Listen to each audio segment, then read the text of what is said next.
सभी को जय हिंद। 20 सर्टिफिकेट एग्जामिनेशन का जो लास्ट रिवीजन कर रहे हैं हम लोग, तो आपके सामने प्रस्तुत है। क्या बोल सकते हैं और चलो, ये कुछ कहानी समझ में नहीं आई हो तो आप अभी से इस कहानी को समझने की कोशिश करें, ठीक है।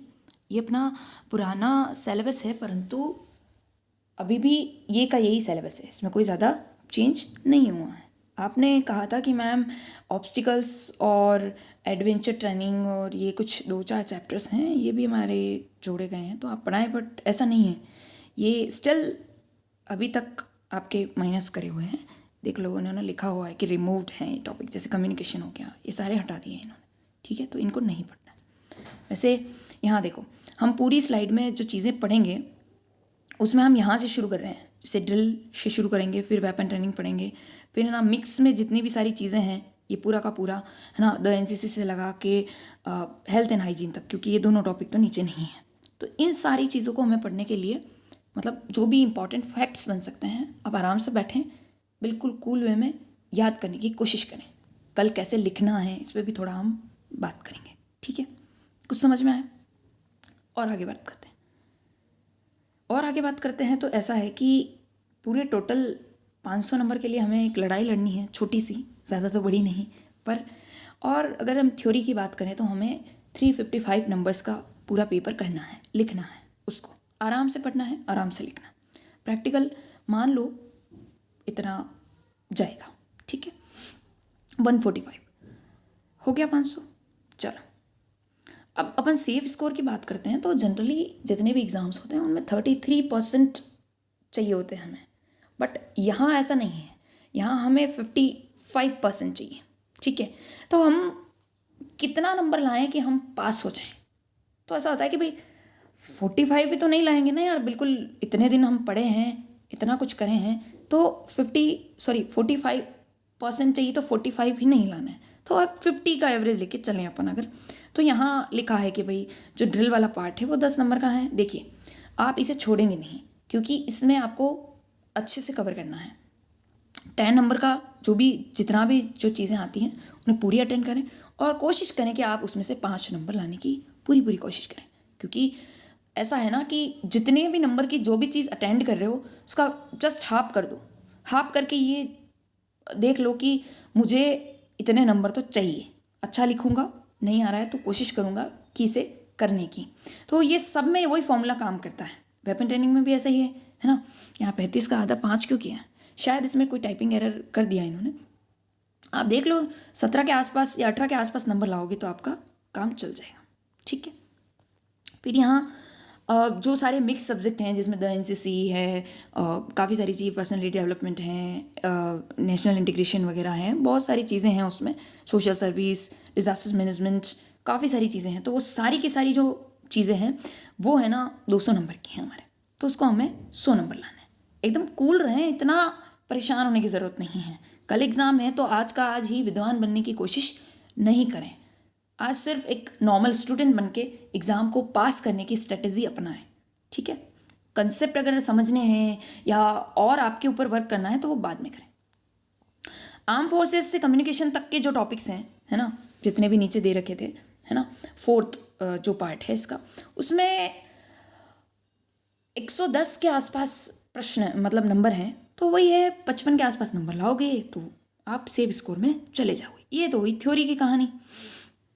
सेम इज़ प्रैक्टिकल कि भाई आपको यहाँ भी ऐसा ही करना है। वहाँ ड्रिल मैंने आपको कहा कि 10 नंबर की हैं, 10 नंबर वो और 80 नंबर, ये कितने हुए?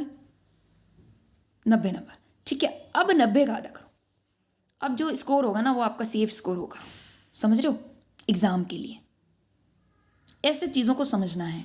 फायरिंग में भी यही है, 25 नंबर का वेपन जो ट्रेनिंग आप देंगे वो, है ना। मैप रीडिंग में भी बेस्ट करना है आपको, 15 नंबर का चीज़ें हैं, उन्हें पूरा जो पूछे वो बताना है।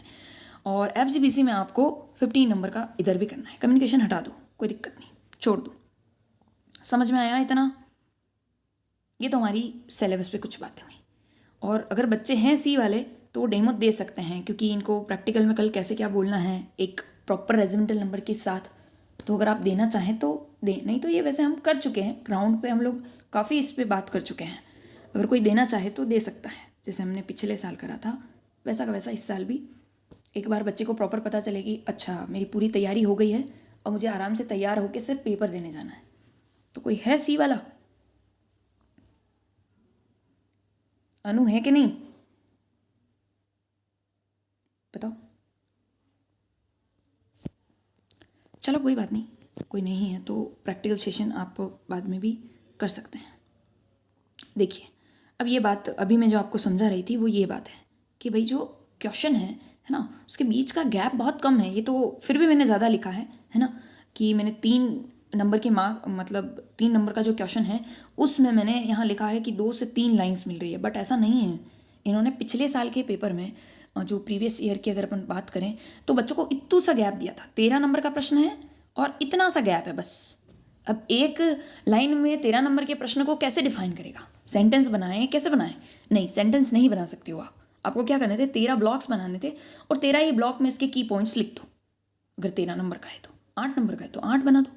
ऐसा ही करना पड़ेगा, यही फॉर्मूला कर सकते हो। देखो लिखा है कि अगर 3 नंबर का है तो 3 की पॉइंट्स लिख दो, ठीक है। फिर आगे बढ़ते हैं। तो अगर 5 नंबर की चीज़ है तो सेम यही है कि अगर गैप है आपके पास, एकदम प्रॉपर लिखने की व्यवस्था है पूरी, तो लिखो इसको 5 लाइन्स बनाओ पूरी की पूरी 55 वर्ड्स में लिखो। और नहीं है तो आप सिर्फ और सिर्फ 5 कीवर्ड्स लिख लीजिए, छोड़ दीजिए उसको। एग्जामिनर समझ जाएगा कि मैं मतलब मुझे समझ में मतलब बच्चे को आता है बहुत कुछ।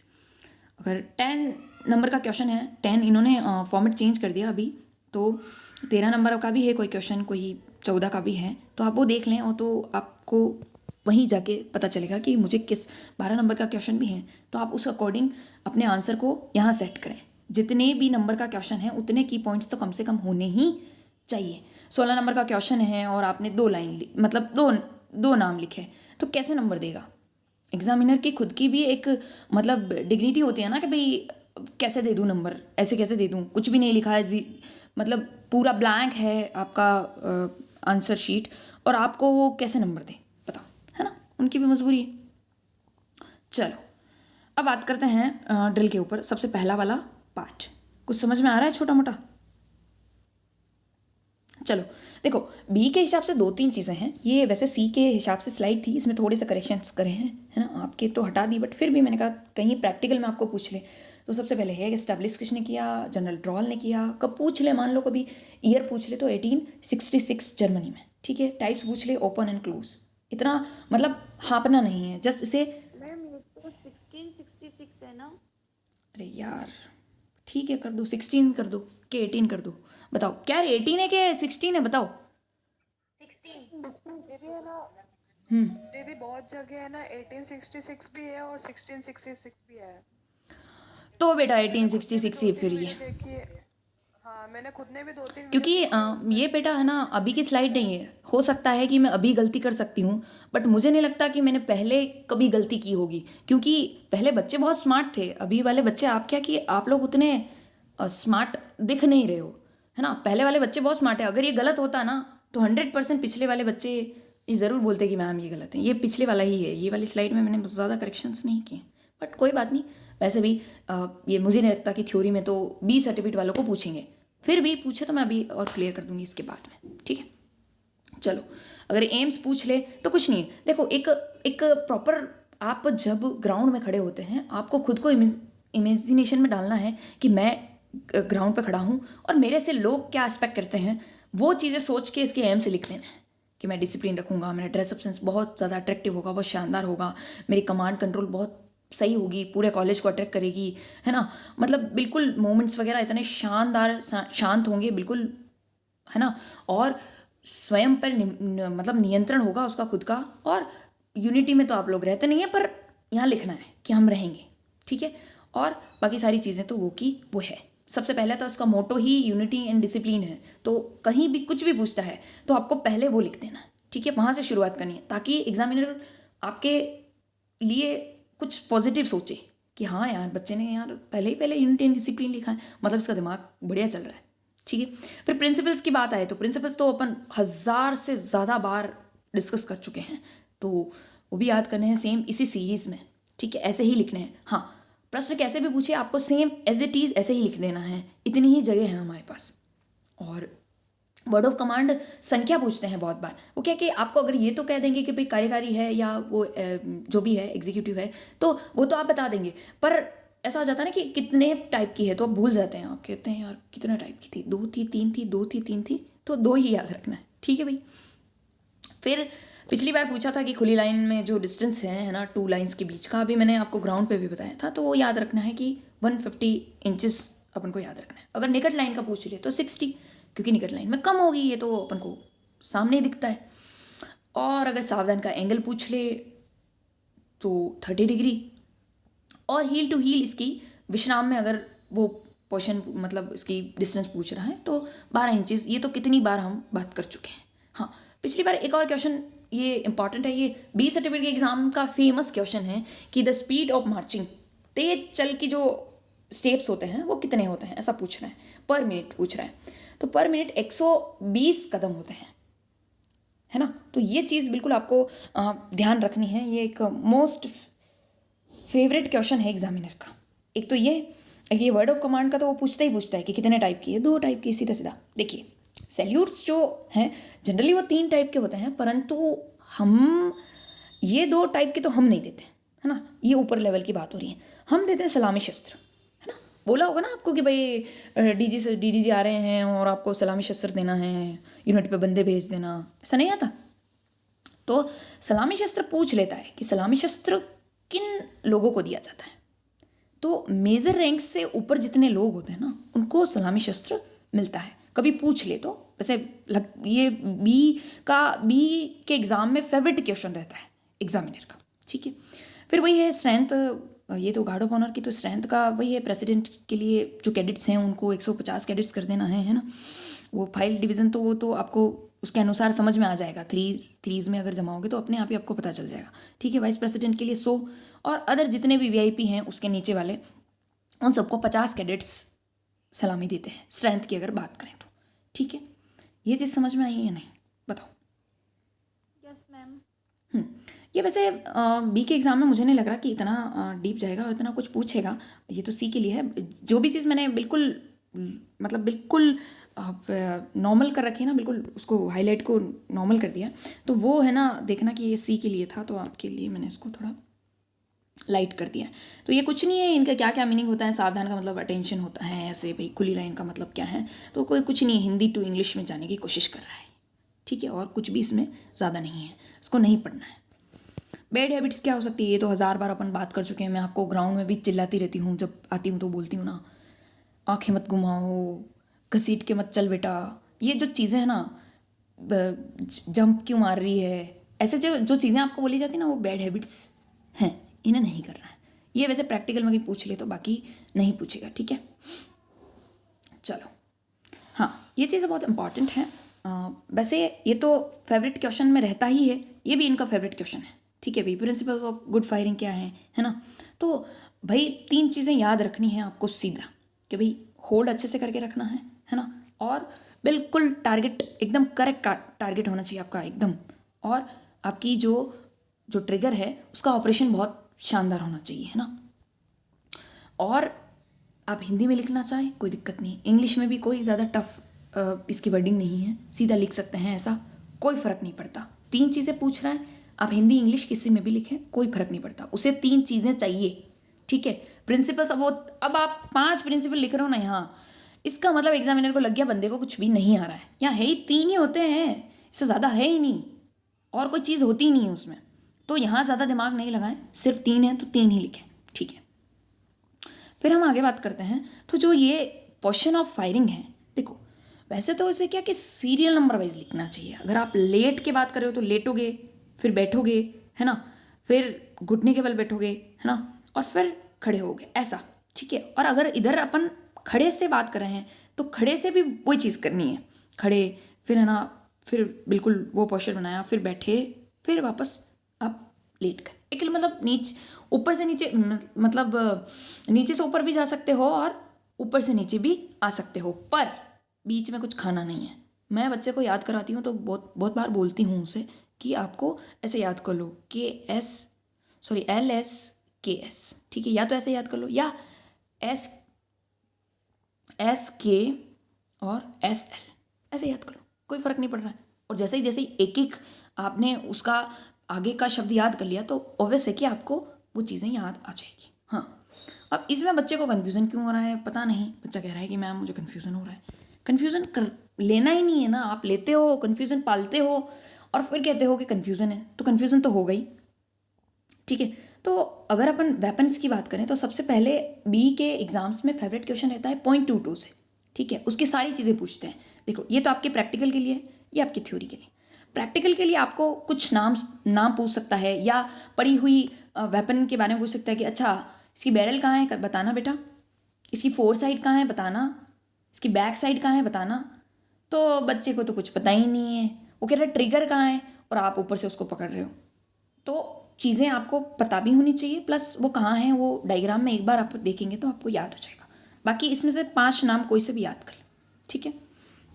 अगर अपन थ्योरी की बात करें तो .22 से काफ़ी सारी जो चीज़ें बनी हैं आज दिन तक बी में सब कुछ पूछ ली गई है। 1000 से ज़्यादा बार पूछ लिया है कि मैगजीन की जो कैपेसिटी है वो कितने राउंड की है, तो 5 राउंड्स की हैं, सबसे छोटी एकदम इजी गोइंग 5 राउंड, ठीक है। और अगर इसकी लंबाई और इसके भार की बात करें तो अलग अलग किताबों में अलग अलग हो सकता है, बट ये हमारी अच्छी किताबों में से लिया हुआ है कि इसकी 43 इंचेस तो इसकी लेंथ होती है और इसकी अगर विड्थ की बात मतलब इसके वेट की बात करें तो 6 पाउंड के आसपास इसका वेट होता है, ठीक है भाई। और इसके कैलिबर की बात करो तो वही है कि भाई इसका नाम जो है वो का वही इसका मजल वेलोसिटी हो जाएगी, है ना, कोई ज़्यादा अंतर तो होएगा नहीं, सेम वो का वही हो जाएगा, है ना।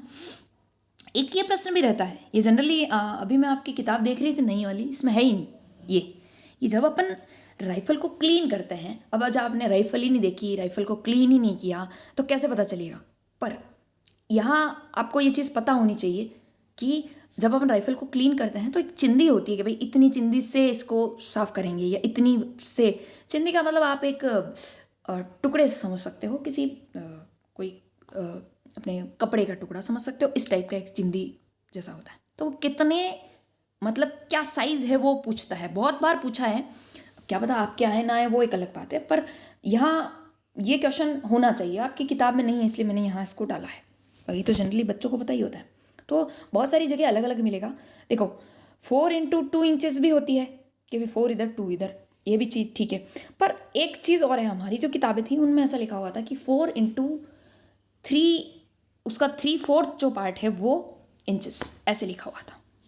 दोनों में से आप कोई सा भी लिखना चाहें, दोनों ही करेक्ट हैं, नहीं तो दोनों लिख के आएँ ताकि एग्जामिनर को लगे कि बच्चा बेवकूफ़ नहीं है, बच्चा बिल्कुल समझदार है, बच्चा बिल्कुल मेहनती है, इसको दोनों चीज़ें पता है ना, ऐसे। बाकी क्या बात है और क्या बचा इसमें, और इसमें इफ़ेक्टिव रेंज बची तो वही है 25 यार्ड कहो 25 गज कहो, एक ही बात है। चलो इसके अलावा .22 में कुछ भी नहीं आएगा। अगर आपको और भी कोई कन्फ्यूज़न है तो बाद में बात करेंगे। अब अपन SLR की बात करते हैं तो SLR में भी सेम यही चीज़ें हैं। ये देखो 3-4 चीज़ें मैंने यहाँ लिखी है, इसका मीनिंग यही है कि इसकी लेंथ अलग अलग टाइम पीरियड में अलग अलग है ना, मतलब अलग अलग किताबों में अलग अलग लिखी हुई है, तो वो आप देख सकते हैं। वैसे ये तो ठीक है, ये mm 2 इंच कन्वर्ट करा है तो वो हो सकता है अलग, पर यहाँ इंचेस में भी ये लोग खुद कन्फ्यूज हैं। कोई तो कहता है कि 47 इंचेस होती है, अब कहाँ इसका वो चीज़ मिल रहा है 45, 55 और 47, 3 टाइप से इन चीज़ों को कर दिया है। सेल्फ लोडेड राइफल 1000 बार, जब भी SLR बोले सीधा सेल्फ लोडेड राइफल। हिंदी से है आप इंग्लिश से कोई फ़र्क नहीं पड़ता। हिंदी वाले के लिए तो बहुत ही सहूलियत है कि अगर उसे ऐसा लगता है कि भाई मैं नहीं लिख पा रहा हूँ तो लिख देना, ऐसे लिख दे सेल्फ क्या लोडिंग राइफल ना, लोडिंग राइफल, तो बिल्कुल इस तरीके से लिखा जा सकता है इसको, है ना। आगे बढ़ते हैं। तो इसमें भी वही है, इसका कैलिबर तो वो वही है कि जो राइफल का नाम होता है वही इसका उतना कैलिबर, ऐसे याद करा था हम लोगों ने, तो आप ये याद कर सकते हैं। इसका वेट वही है 4.4 kg, 1000 से करोड़ बार पूछा गया है, पर बी सर्टिफिकेट एग्जाम में बहुत कम पूछते हैं तो कोई दिक्कत नहीं, छोड़ दोगे तो भी। ये मैगजीन कैपेसिटी इसकी 20 राउंड है, उसकी कितनी थी 5 राउंड्स, ठीक है। 0.22 की 5 राउंड्स और इसकी 20 राउंड्स, ये ऐसे याद करना है। इफेक्टिव रेंज इसकी बहुत बार पूछी है।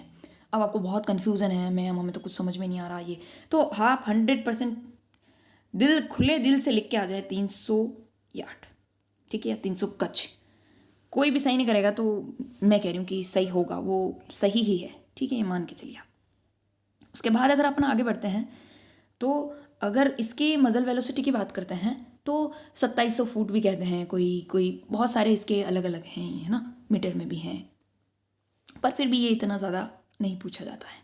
तो ये तो एक तो आपकी इसकी इफेक्टिव रेंज तो याद रखें ही रखें, इसके राउंड याद रखें, और इधर भी इसके भी सेम चीज़ें, ये दोनों इधर भी याद रखनी है, इधर ये क्लीनिंग वाला भी याद रखना है ना।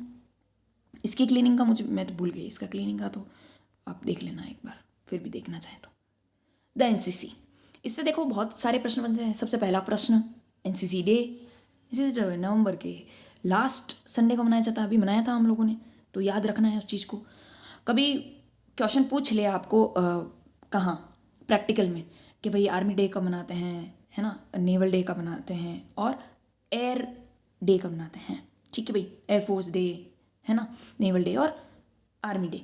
तो ये चीज़ भी आपको याद होनी चाहिए। या मान लो आपको कोई ऐसा क्वेश्चन कर रहे हो जिसमें आपको कोई डेज के बारे में कुछ लिखना है, कुछ है, तो आप लिख सकते हो कि फॉर एग्जाम्पल आर्मी डे, है ना, ऐसे करके, और फिर 15 जनवरी ऐसे लिख सकते हो। तो कहने का मतलब है कि आपके ये एक्स्ट्रा नॉलेज में कोई चीज़ कभी भी हानिकारक नहीं हो सकती, ठीक है। 15, 4, 8 ऐसे याद रखना है, और वो तो आपको याद रह ही जाएगा, मैं हर बार बताती रहती हूँ। अब देखो ये चीज़ एक बहुत शानदार चीज़ है कि जो एनओ की रैंक्स होती हैं सबसे आपने कभी एनसीसी रूम में इसे देखा हो तो आपका दिमाग थोड़ा चला होगा, पर देखते ही नहीं हो अपने, तो एनसीसी रूम तो जाना ही नहीं। मैम हमें क्या मतलब है इन सारी चीज़ों से। तो ये देखो, अगर अपन बच्चों से शुरू करें तो लॉन्स कॉर्पोरल एक फिता है यहाँ, फिर 2 बढ़ गए तो कॉर्पोरल हो गया, 3 हो गए तो सार्जेंट हो गया। कभी भी अपने आसपास के लोगों को देखा करो, सार्जेंट में 3 फित्ती होती है। कभी पूछ ले कि भाई सार्जेंट किसी की भी होगी, भले ही वो और किसी ऑफिसर रैंक का भी होगा, तो उसके भी लगभग 3 होगी। अगर इससे कम की बात करते तो वो क्वेश्चन में उसको माइनस कर देना है ना। फिर अंडर ऑफिसर, फिर सीनियर अंडर ऑफिसर, फिर लेफ्टिनेंट, फिर कैप्टन और फिर मेजर। तो ये चीज़ आपको याद रखनी है। आप इन चीज़ों को अपने मेम सर से भी याद रख सकते हैं कि हमारे मैम कैप्टन हैं, है ना, उनकी मैम लेफ्टिनेंट हैं, है ना, हमारे जो छाया मैम हैं वो मेजर हैं। ऐसे आप समझ रहे हो ना, अपने टीचर्स से आप इन्हें याद कर सकते हो, ठीक है भाई। चलो, ये कुछ कैंप हैं जो बहुत ज़्यादा इंपॉर्टेंट रहते हैं, और एनसीसी के टाइम पीरियड में अगर इनमें से आपने एक आधा भी कोई किया है तो आपके लिए सौभाग्य है, ठीक है। आरडी सबका चहेता और सबका सबसे मेहनती और सबसे शानदार कैंप, है ना, तो इसकी फुल फॉर्म भी आपको आनी चाहिए। आरडी करते रहते हो पूरे दिन, तो आरडी की फुल फॉर्म क्या है? रिपब्लिक डे कैंप, ठीक है भाई। और टीएससी सुनते रहो, और मैं तो टीएससी जाके आया था, अभी टीएससी की फुल फॉर्म पूछ ले तो बता नहीं सकोगे। थल सेना कैंप या थल सैनिक कैंप एक ही बात है, ठीक है, दोनों में से कोई सा भी लिख सकते हो। एएलसी का पूछ ले तो एडवांस लीडरशिप कैंप, और एनआईसी का पूछ ले तो नेशनल इंटीग्रेशन कैंप। देखिए हिंदी वाला घबराए नहीं, अगर उसे लग रहा है कि मुझे एनआईसी की फुल फॉर्म आ रही है नेशनल इंटीग्रेशन कैंप, ठीक है, तो अब इसका हिंदी क्या, कि मुझे भी पिछली बार बच्चों ने पूछा था कि मैम इंटीग्रेशन का मीनिंग बताना, तो इंटीग्रेशन का मीनिंग वो एकीकरण ऐसा कुछ होता है, पर उस टाइम मेरे दिमाग में एकदम आ नहीं रहा था, तो मैंने कहा कोई फ़र्क नहीं पड़ता बेटा, आप लोग इसे इंटीग्रेशन ऐसा भी लिख सकते हैं, हिंदी में उसका इंटीग्रेशन लिख दो ना, क्या दिक्कत है। वो एग्जामिनर को सिर्फ आपके मतलब उस नॉलेज से फ़र्क पड़ता है, वो लैंग्वेज को वहाँ आप नहीं घुसाएं, ठीक है। तो ये चीज़ याद रह जाएगी। Republic day camp, RDC, TSC थल सैनिक कैंप या थल सेना camp, ALC advance leadership camp, और एनआईसी नेशनल इंटीग्रेशन कैंप, ठीक है भाई। चलो आगे बढ़ते हैं। देखो ये बहुत बड़ा कन्फ्यूज़न है आप लोगों का, बट क्यों है इसके मुझे कुछ कारण समझ में नहीं आए। देखो सबसे पहले आई आर्मी विंग, ठीक है, 48 में, फिर 49 में भाई इन्होंने कहा कि भाई हमारे गर्ल्स विंग भी दो भाई, है ना, गर्ल्स विंग दे दी। फिर यार एयर वालों ने कहा कि भाई हम क्यों पीछे रहे, तो 50 में ये लोग भी लेके आ गए। और 52 में भाई नेवल ने कहा हम क्यों पीछे रहे, फिर तुम लोग भाई इतना करो तो हम क्यों नहीं करें, तो फिर हम भी करेंगे। तो ऐसा 52 में यहाँ तक आते हैं, तो ऐसा हो गया। तो इस चीज़ में कुछ भी नहीं करना है, गैप कहाँ दिया, खाली 51 एक गैप दिया है, ये याद रखना है। बाकी तो 8 से शुरू करना, 9, 50 और 52 ऐसे याद रखना है, ठीक है, समझ में आया नहीं। चलो अब देखो कुछ चीज़ें ऐसी हैं, मैं हज़ारों बार आपको बोलती रहती हूँ कि भारत के मैप को दिन में 2-3 बार देखिए, इससे बहुत सारे अच्छे प्रश्न बनने की संभावना रहती है ना। सी के जो क्वेश्चन पेपर्स आते हैं उसमें फेवरेट क्वेश्चन रहता है कैपिटल्स से, स्टेट की कैपिटल या यूटी की कैपिटल। अभी नए नए यूटी बने हैं, नया नया इधर उधर चेंज करा है, तो एग्जामिनर को बिल्कुल अट्रैक्ट करेगा वो चीज़ कि मुझे इस यूटी की कैपिटल पूछनी है। पर बी के एग्ज़ाम में मुझे नहीं लगता कि यूटी की कैपिटल तो पूछेगा, पर फिर भी जैसे पंजाब की मतलब पंजाब और हरियाणा की एक ही राजधानी है तो पूछ सकता है, क्योंकि संभावना बनती है ना। ये तेलंगाना और आंध्र प्रदेश, इन दोनों की राजधानी पूछ सकता है, क्योंकि ये दोनों अलग हुए थे ना। तब क्या हुआ था कि थोड़ा कॉम्प्लिकेशन आ गई थी कि आंध्र प्रदेश की राजधानी क्या है, आंध्र प्रदेश की राजधानी क्या है। तो आंध्र प्रदेश की राजधानी पूछ सकता है या तेलंगाना की पूछ सकता है। तो आंध्र प्रदेश की अपन को बिल्कुल याद कर लेनी है। अगर सबकी अभी याद नहीं होती तो ये 7 सिस्टर्स में से एक की तो पूछेगा ही पूछेगा। आप भले ही लिख के ले लो मेरे से कि पूछेगा नहीं तो अपनी बात ही नहीं है, फिर तो पढ़ाना ही बेकार हो गया। तो कोई से भी पूछेगा, या असम पूछ ले या अरुणाचल प्रदेश पूछ ले, नागालैंड पूछ ले, कुछ भी पूछ ले। हमारे टाइम में नागालैंड आया था, अब नागालैंड आया बच्चे के कि और नागालैंड की राजधानी, अरे नागालैंड की राजधानी क्यों नहीं आ रही आपको? ऐसे याद, अगर आपने इसको 2 बार भी अगर सीरियल नंबर वाइज जैसे पढ़ लिया ना, यहाँ से शुरू करो जम्मू से, है ना। जम्मू अभी यूटी हो गया तो एक बार इसको हटा दो, कोई दिक्कत नहीं है। हमने अपने एचपी से शुरू करो, हिमाचल प्रदेश से शुरू करो, फिर यूके आ जाओ, फिर यूपी आ जाओ, फिर पंजाब, हरियाणा, राजस्थान, ऐसे इनकी सबकी राजधानी। अभी भी किसी की राजधानी में कोई कन्फ्यूज़न हो किसी बच्चे को तो वो मुझे पूछ सकता है, ठीक है। बाकी गुजरात भी अभी बहुत ज़्यादा फेमस रहा है, मतलब अभी भी काफ़ी सारी चर्चाएं हो रही है गुजरात के ऊपर, पहले भी हुई थी, है ना, पॉलिटिकल इश्यूज़ की वजह से। तो पूछ सकते हैं गुजरात के बारे में, मतलब किसी के भी बारे में पूछ सकते हैं, वो कोई नहीं है। बट फिर भी अगर आप मेजर याद करना चाहें 2-3 की तो आप याद कर लें, ठीक है। ये मैप आपको मिल जाएगा। फिर कुछ एक बी के एग्ज़ाम में फेवरेट क्वेश्चंस में से रहता है कि नदियों के किनारे कुछ शहर बसे हुए हैं, जैसे दिल्ली कौन सी नदी के किनारे बसा हुआ है बताओ? यमुना के किनारे बसा हुआ है, ठीक है। तो ये चीज़ आपको बिल्कुल देखनी है। देखो दिल्ली यहाँ है, क्योंकि मैंने देखा है एग्ज़ाम्स में बहुत बार दिल्ली को लेकर प्रश्न आए, क्योंकि नेशनल कैपिटल है, इतने ज़्यादा इंपॉर्टेंस रखती है, तो ऑब्वियस है कि उस शहर का नाम पूछा सकता है। वैसे तो इतने सारे हैं, एक बार पढ़ोगे तो सारे याद हो जाएंगे, पर फिर भी आपको ये चीज़ें ध्यान रखनी है। देखो इसे याद कैसे करते हैं, सबसे पहले अपन से शुरू करते हैं। अपने यहाँ चंबल रिवर, कोटा, सीधा याद आना चाहिए। अपन से शुरू कर रहे हैं, मतलब कोटा कौन सी नदी के किनारे है? चंबल नदी के किनारे, ऐसे याद करो। फिर बाहर निकलोगे तो देखो फेमस नदियों में कौन सी आती है? गंगा आती है। अब इसमें मिलाओगे, गंगा कहाँ है? गंगा यहाँ है एक गंगा यहाँ है, एक और कहाँ है? यहाँ, ये वाराणसी, एक और ये पटना, बस, और एक हरिद्वार। ये 4 चीज़ें हैं। तो ऐसे याद करो कि भाई ये जो चारों शहर है वो गंगा के किनारे हैं। तो एकदम यूँ खटाक से कोई बोले कि वाराणसी कौन सी नदी के किनारे, तो गंगा, भाई सीधा है ना। लोकेशन देखो, यहाँ लोकेशन देखोगे तो अपने आप ही चीज़ समझ में आएगी। अब भले किसी भी बैकग्राउंड से हैं, उससे फ़र्क नहीं पड़ता, ठीक है। तो ये 2-4 चीज़ें आपको याद रखनी है। सूरत ताप्ती नदी के किनारे स्थित, सूरत के बहुत बार सूरत पे प्रश्न आया हुआ है, कितनी बार पूछ लिया। अहमदाबाद हो, कौन सी नदियों के संगम पर है? तो ये है ना, गंगा यमुना के संगम पर है। ये आपको चीज़ याद रखनी है, ठीक है। और 2-4 चीज़ें बहुत ज़्यादा फेमस हैं। अयोध्या पे अभी अयोध्या तो आपको याद रह ही जाएगा, क्योंकि वो सरयू नदी के किनारे हैं। बहुत सारे रामायण वगैरह में भी काफ़ी बार जिक्र करा गया है, तो आपको ये चीज़ें याद रह जाएगी। और अगर अपन इधर की बात करें तो इधर में ये पूछ लेता है गुवाहाटी कहाँ है, मतलब कौन सी नदी? तो ब्रह्मपुत्र। वो देखियो, आप यहाँ लोकेशन देखोगे ना इसकी, इनकी स्टेट्स की, और जो भी नाम आपको पूछा जा रहा है उसकी, तो आपको अपने यहाँ पे रिवर जहाँ से निकल रही है वो चीज़ आपको समझ में आएगी, है ना। अब जैसे साउथ का कोई स्थान का नाम पूछा है, ठीक है, और आपको गंगा तो यहाँ से निकल रही है भाई, है ना, तो आप इतना तो समझ पाएंगे कि मुझे अब वहाँ नहीं जाना है, ठीक है। तो एग्ज़ाम में बिल्कुल सहूलियत से इनमें से 2-3 चीज़ें याद कर लें। वैसे सभी इंपॉर्टेंट हैं, मुझे तो ऐसा कोई नहीं लगता। आगरा बहुत बार पूछा है, अहमदाबाद भी बहुत बार पूछा है, अयोध्या बहुत बार पूछा है, अहमदाबाद भी पूछ सकता है, हाँ पूछ सकता है, क्यों नहीं पूछ सकता। साबरमती के किनारे हैं, कोलकाता हुगली के किनारे हैं, है ना। काफ़ी सारी चीज़ें ऐसी बनती है जो पूछ सकते हैं। और गंगा रिवर जहाँ से निकलती है वो तो प्लीज़ आप याद कर ही लें। वाराणसी से गंगा का बहुत ज़्यादा संबंध है, आप ऐसे याद कर सकते हैं, ठीक है। छोड़ना नहीं है, समझ के बिल्कुल सटीक आंसर देने की कोशिश करनी है, ठीक है। और अगर अपन इधर एमपी में बात करें तो वही जबलपुर के आसपास की अगर अपन बात करें तो नर्मदा नदी वहाँ से गुजरती है, तो आप ऐसे दिमाग में रख सकते हैं ये रहा जबलपुर। क्यों ढूंढने की ज़रूरत नहीं, इसमें तो सभी हैं वैसे, तो जो भी मैंने बोले मुझे लगता है कि है सब सारा। ठीक है, फिर आगे बढ़ते हैं। तो क्या है कि जो अपने लीडरशिप जो क्वालिटीज़ हैं उसके क्या ट्रेड्स हैं वो, या कोई भी चीज़ आपको भले डेवलपमेंट से रिलेटेड पूछ ले या लीडरशिप से रिलेटेड पूछ ले कि भाई लीडरशिप कैसे करोगे, क्या है कैडेट्स के कोई, या अच्छे नागरिक के गुण पूछ लिए या कुछ भी ऐसा पूछ लिया, तो उसमें ये पॉइंट्स जो है ना आप यूज़ कर सकते हो। कोई फ़र्क नहीं पड़ता उससे कि ये लीडरशिप के हैं, नहीं मैं उसमें कैसे यूज़ करूँ अच्छे नागरिक वाले में, ऐसा कुछ नहीं। आप दोनों में कोई सा भी कर सकते हो। मैं ये सारे गुण आपके अंदर होंगे ना तब आप जाके लीडर बनते हैं।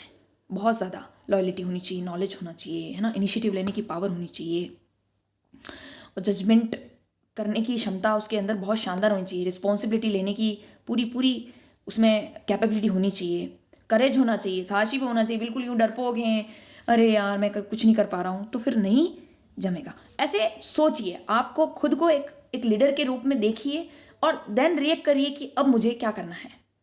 सबसे पहला कि मैं अलर्ट रहूँगा। आपको नहीं बोलते हैं ग्राउंड में आके आते ही बोलते हैं सावधान, आते ही अटेंशन की कमांड मिलती है। क्यों?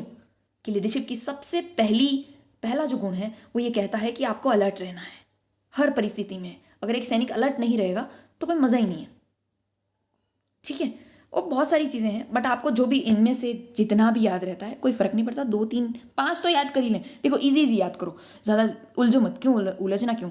देखो अलर्टनेस होनी चाहिए, ठीक है, फिर आप सीधा जा लॉयल्टी होनी चाहिए, है ना, नॉलेज होना चाहिए, करेज होना चाहिए, और क्या होना चाहिए बताओ, और इनिशिएटिव लेने का पावर होना चाहिए, रिस्पॉन्सिबिलिटी लेने की उसमें क्षमता होनी चाहिए। ये कुछ चीज़ें हैं जो आपको बहुत सुंदर बनाएगी, आपके आंसर को बहुत सुंदर बनाएगी। ठीक है, तो ऐसे की पॉइंट्स ऐसे लिखें, जैसे ट्राइंगल बना दिया, स्क्वायर बना दिया, रेक्टेंगुलर बना दिया, ऐसे चीज़ें बना के उसके अंदर लिखो, एक चीज़ को अंदर लिखो ताकि वो सुंदर लगेगा और एग्जामिनर को भी समझ में आएगा। उन्होंने भी ज़्यादा मेहनत नहीं करनी पड़ेगी कि कहाँ से क्या लिखा है, क्या पढ़ूँ, है ना। देखो, और जैसे लीडरशिप की जो क्वालिटीज़ हैं उन्हें डेवलप करने के लिए क्या कर सकता है? सबसे पहला लिखना है एक्टिव पार्टिसिपेशन। इसको पहला लिखना था, ये क्यों बाद में क्यों लिखा पता नहीं। सबसे पहला एक्टिव पार्टिसिपेशन। कोई भी लीडर हमेशा किसी भी चीज़ में पार्ट लेगा तो वो एक्टिव रहेगा तो ही वो चीज़ काम आएगी। ठीक है, रिस्पॉन्सिबिलिटी लेना होना चाहिए। ग्राउंड की रिस्पॉन्सिबिलिटी नहीं ले रहा है, कहीं की भी चीज़, किसी भी चीज़ की रिस्पॉन्सिबिलिटी नहीं ले रहा है, कोई उसकी जिम्मेदारी नहीं है, तो कैसे अच्छा लीडर बनेगा? लीडरशिप क्वालिटी कहाँ से डेवलप होगी नहीं। ठीक है, क्विक डिसीजंस लेने हैं। भाई शत्रु सैनिक सामने खड़ा है और वो आपके ऊपर गोलियां दागे जा रहा है और आप इनिशिएटिव ही नहीं ले रहे हो, कोई डिसीजन ही नहीं ले पा रहे हो, तो आपका डिसीजन क्विक होना चाहिए, है ना, और विथ सेंस ऑफ ह्यूमर। यूँ नहीं कि भाई ऐसे ही कुछ भी कर दिया, ऐसा नहीं है। ठीक है, ऑब्जर्वेशन होना चाहिए, बहुत सटीक ऑब्जर्वेशन होना चाहिए, बिल्कुल कि हाँ यहीं मिलेगा ऐसे। तो ये चीज़ें आपकी लीडरशिप क्वालिटीज़ को डेवलप करेगी। ठीक है, एक आधी याद कर लें ताकि देखो फंडामेंटल ड्यूटीज़, राइट्स तो आप बहुत पढ़ते हैं, फंडामेंटल राइट्स ले लेते हैं, है ना, मुझे तो 6 अधिकार मिले हुए हैं, मैं तो कुछ भी कर सकता हूँ, मैं कहीं भी न्यायालय में जा सकता हूँ। तो भाई आपकी ड्यूटीज़ भी तो कुछ बनती है। एक अच्छे नागरिक होने के नाते आपकी कुछ मौलिक कर्तव्य भी तो हैं। तो उस कर्तव्य में आपको याद हो तो अपने जो संविधान में, अपने कॉन्स्टिट्यूशन में 11 जो लिखे हुए हैं ना, सेम एज इट इज़ उन्हीं को लिखना है। या तो मैंने ये 1-2 तो ऐसे लिखे कि अगर कुछ भी याद नहीं आए तो आपको स्लाइड से याद आ जाए कि अच्छा हाँ यार लिखा था, लॉयल्टी होनी चाहिए, ऑनेस्टी होनी चाहिए, गवर्नमेंट प्रॉपर्टी है, कुछ भी इन्वॉल्वमेंट है, कुछ भी उसे प्रोटेक्ट करना है ना, ये चीज़ें हैं आपको याद रहनी चाहिए। राष्ट्रीय ध्वज, राष्ट्र प्रतीकों का सम्मान करूँगा, ये नहीं आता। फर्स्ट वर्डिंग यहाँ से शुरू होती है। राष्ट्रीय ध्वज, राष्ट्रगान एवं समस्त इनका पालन करते हुए मैं ऐसा करूँगा, ऐसा वो ओथ नहीं लेते हैं। कभी सुना होगा कॉलेज में आपको ओथ दिलाई होगी इन चीज़ों की कि मैं ऐसा करूँगा, मैं राष्ट्र के आह्वान किए जाने पर मैं हमेशा तत्पर रहूँगा। ऐसे कुछ शब्द हैं जो बहुत यूनिक और बहुत टाइट वर्ड्स हैं, पर हमें क्या कि इसके की पॉइंट्स लिखने हैं क्योंकि हमारे पास जगह नहीं है इतनी। ठीक है, ये चीज़ समझ में आई। उसके बाद हम बढ़ते हैं कैडेट्स क्या क्या एक्टिविटीज़ करते हैं, ये भी पूछ लेते हैं कभी। और बच्चा बिल्कुल कुछ नहीं करके आता है, लिखता ही नहीं। क्या तो मैडम हमें तो पिछली बार बच्चा बोलता है मैम मुझे तो क्वेश्चन समझ में ही नहीं आया। अरे बच्चा, इस क्वेश्चन को समझने में क्या दिक्कत है मुझे बताओ? कोई दिक्कत ही नहीं है। इसमें क्यों दिक्कत हो रही है? इसलिए दिक्कत हो रही है क्योंकि आपने एक्टिविटी करी नहीं। देखो सबसे पहली एक्टिविटी तो हम ड्रिल करते हैं, फिर हम कैंप में जाते हैं, कभी कभी रैलीज भी निकालते हैं, कभी कोई कैंपेन चला लिया, ऐसा भी करते हैं। हम कभी कभी खेलते भी हैं, कभी कभी हम कॉम्पिटिशन्स भी कराते हैं, कभी हम एडवेंचर भी करते हैं, कभी हम पहाड़ों पे चले जाते हैं। ऐसा बहुत यार, एनसीसी वाले बच्चों के फोटोज़ तो देखते हो ना, चलो आपके कोविड के पीरियड में कुछ भी नहीं हुआ, पर आपने देखे हैं ना माउंटेनिंग के फ़ोटोज़, कभी देखे हों, काफ़ी सारे फ़ोटोज़ लगे होते हैं, बच्चे करते हैं। हम बाहर जाते हैं नेशनल कैंप्स में, तो वहाँ पे भी हम कॉम्पिटिशन्स करते हैं। तो वो सारी एक्टिविटी है ना, और क्या है, कैडेट्स की एक्टिविटी। ये वैसे आपके टॉपिक में नहीं है, इसको छोड़ दो, इसको भी छोड़ दो। डिजास्टर मैनेजमेंट की बात अगर अपन करते हैं तो इसमें ऐसा है कि कोई भी एक आपदा दे दी जाएगी आपको, कोई भी एक इमरजेंसी कंडीशन दे दे, भले चाहे वो बाढ़ हो सकती है, भले ही चाहे वो सुनामी हो सकती है, भले वो भूकंप हो सकता है, और भले वो आग लगना है, ऐसा कुछ भी हो सकता है, ठीक है। उसके ऊपर आपको लिखना है। ऐसा मतलब सिचुएशन बेस्ड क्वेश्चन होगा कि आप एक कैडेट के रूप में क्या इनिशिएटिव्स ले सकते हैं इमरजेंसी की ड्यूरेशन में। तो मैं यहाँ सारों का लिखा है कि भाई उसका एक्टिव पार्टिसिपेशन होना चाहिए, फर्स्ट एड देना है लोगों को, है ना, डिसिप्लिन मेंटेन करना है। हम यार कैडेट से तो यही उम्मीद करी जाती है कि सबसे पहला ही काम वो क्या करेगा, डिसिप्लिन को मेंटेन करेगा, ठीक है। और वहाँ जितनी भी जो भी सुविधा है उन सबको भी मैनेज करना, स्टाफ की हेल्प करना, है ना। और जो पब्लिक है वो इधर उधर चितरी बिखरी हुई है, तो उनको भी लेकर उनकी भी सहायता करना, उनको कुछ चीज़ें प्रोवाइड कराना, ये सारे के सारे काम कहाँ आते हैं। तो क्या है कि इसके की पॉइंट्स जो है ना, वो अगर आप याद रखोगे तो शानदार लगेगा। क्वेश्चन पूछ रहा है, ये पूछा, मान लो आंसर्स लिख रहे हो नीचे, मतलब सॉरी आंसर लिख रहे हो, तो आंसर लिखते समय एक तो ऐसे लिखें पहले तो, अगर इसमें कुछ लिखना है हाँ अब इसके आगे लिखो, ताकि उसे लगे कि हाँ भाई बंदे में इतना दिमाग है कि ये इतना सुंदर लिख पा रहा है, ठीक है। और कोई सिचुएशन दे दी, जैसे बाढ़ दे दी, तो बाढ़ में क्या होगा, पानी की वजह से तबाही मच रही है, तो पानी के अपोजिट चीज़ें करो, है ना, कि हम सुरक्षित स्थान पे पहुंचाएंगे उन्हें, है ना, फ्रेश वाटर अवेलेबल कराएंगे, क्योंकि प्यासे मर रहे होंगे लोग, तो पानी तो बहुत है पर उसे पी नहीं सकते, ऐसा कुछ चीज़ें हैं, है ना। कोई फंसा हुआ है तो उसके लिए हम कुछ व्यवस्था करेंगे, ऐसा कुछ भी, ठीक है। भूकंप आ रहा है तो भूकंप पे क्या कर सकते हैं, ज़मीन पे लेटना है, और वो सारे जो प्रोसीजर आपको सिखाया है सेम का सेम वहाँ उसको लिखना है, इमेजिन करना है उस चीज़ को।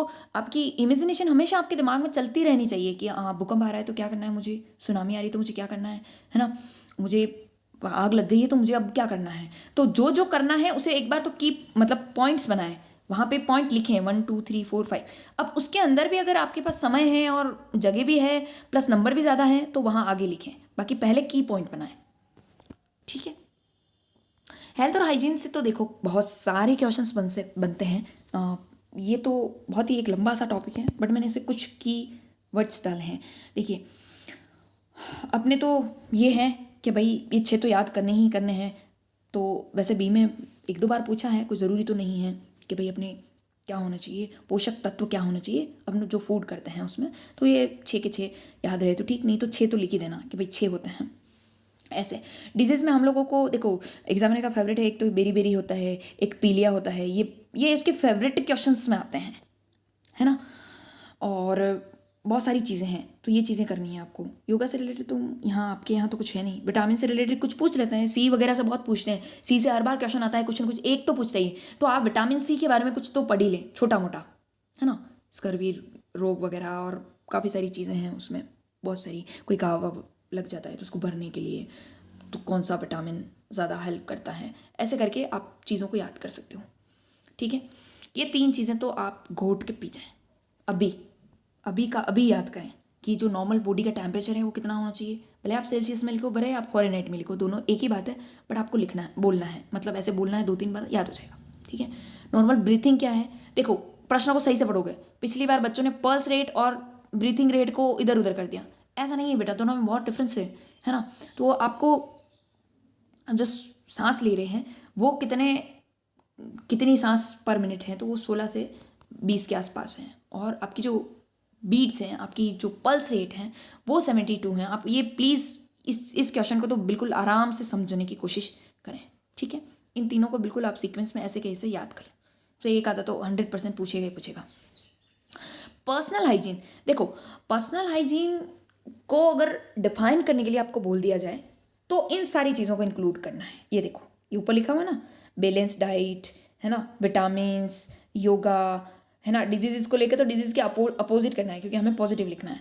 और ये सारे नेसेसिटी है फूड की, वो पोषक पदार्थ, तो ये सारे मतलब जो चीज़ें इन सारों को लेकर होगी तो वो हमारे पर्सनल हाइजीन को डिफाइन करती हैं, जिसमें एक बैलेंस डाइट हो, है ना, जिसमें विटामिन्स को भरपूर स्थान दिया हुआ हो, योगा करते हो हम, वो हमारे पर्सनल हाइजीन के उसमें है। तो आप इन सारी चीज़ों को की पॉइंट्स मान के उसकी परिभाषा बना सकते हैं। कुछ समझ में आया? ठीक है, ये सारी चीज़ें तो इसके बारे में है। हाँ, कभी कभी पूछ लेता है कि एडवेंचर एक्टिविटीज़ के नाम बताइए, और आप 2 से ज़्यादा नहीं बता पाते हो। ये देखो, मेरे को भी 2 से ज़्यादा, भाई मैंने भी कहा अब नहीं हो रहा, मेरे से नहीं आ रहा है, क्योंकि आपका दिमाग सोचने की क्षमता रखता नहीं है। बहुत सारी चीज़ें देखो, मैंने यहाँ फोटो भी रखा है ताकि आप इसे देखें, 1-2 बार देखेंगे इस फोटो को तो आपको ये चीज़ें याद हो जाएगी।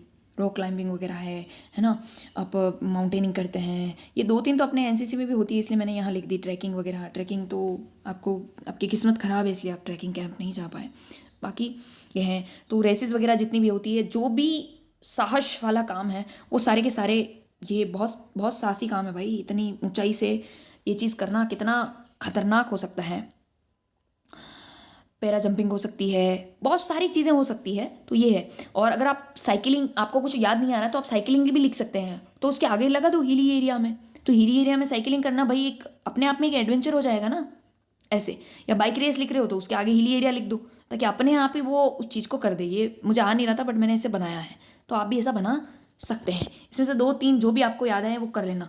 और प्रश्न अगर 5 नंबर का है, 6 नंबर का है, 8 नंबर का है, तो आप कम से कम 5 एक्टिविटी तो लिखें। तो इसमें से आप वादा करें कि आप 5 याद करेंगे। इजी सी याद कर लो, चलो ज़्यादा नहीं होता है तो भाई पर्वतारोहण करना, है ना, ये सारी चीज़ें हैं। ट्रैकिंग का अगर मान लो हिंदी वर्ड नहीं आ रहा है तो आप ट्रैकिंग लिख दें, ऐसा कोई फ़र्क नहीं पड़ेगा, उससे कुछ भी फ़र्क नहीं पड़ेगा। साइकिलिंग लिख दें एक आधा, पैरा जंपिंग लिख दें, रेस लिख सकते हैं, रेस में कौन सी रेस भी लिख सकते हैं, बाइक रेस लिख सकते हैं, है ना, और भी बहुत सारी चीज़ें हैं, तो आप देख लें। ठीक है, ये आपके कुछ काम का तो नहीं है बट फिर भी इसे पढ़ लेते हैं। एनवायरनमेंट और इकोलॉजी से रिलेटेड देखो, से कह रहा है कि नेचुरल जो रिसोर्सेज हैं इनके कंजर्वेशन के लिए हम क्या कर सकते हैं, हम रिसाइकलिंग वगैरह कर सकते हैं, हम वाटर हार्वेस्टिंग को प्रमोट कर सकते हैं। ऐसी कुछ चीज़ें आपको 1-2 याद करनी है। वैसे ये सी के सिलेबस में कुछ ज़्यादा इंपॉर्टेंट पार्ट रखता है, हमारे इतना नहीं है।